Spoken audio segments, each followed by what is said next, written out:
Loving at Obedient Heart para kay Kuya Jesus. Ang mabuting balita ng Panginoon ayon kay San Juan.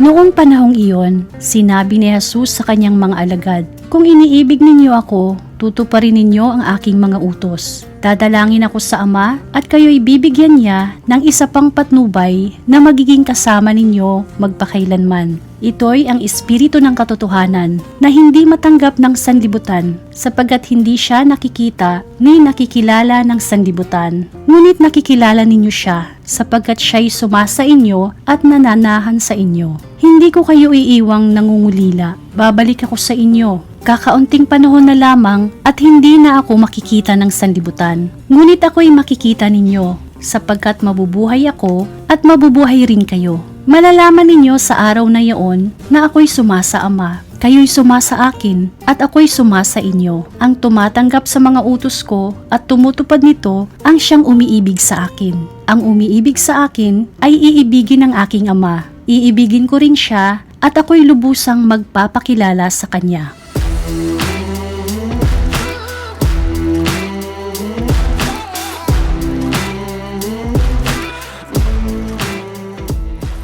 Mga bata, may sinasabi si Kuya Jesus sa atin ngayon na napakahalaga. Kung mahal ninyo ako, susundin ninyo ang aking mga utos. Alam nyo ba kung ano ang ibig sabihin nito, mga bata?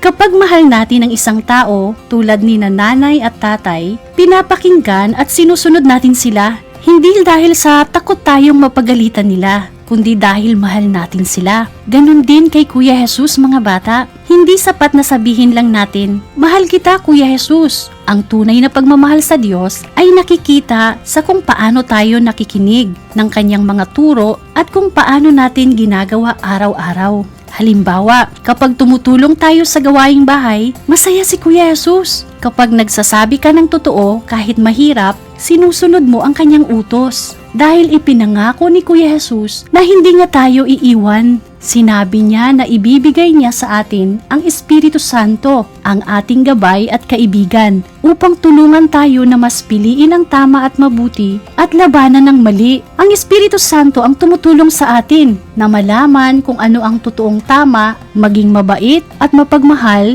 at magkaroon ng lakas ng loob na gumawa ng mabuti. Para itong maliit na boses sa ating mga puso na nagsasabi, "Ito ang tama, gawin mo ito." Kaya mga bata, tandaan natin, ang pagmamahal kay Kuya Jesus ay hindi lang salita, ito rin ay buhay na ipinapakita sa gawa.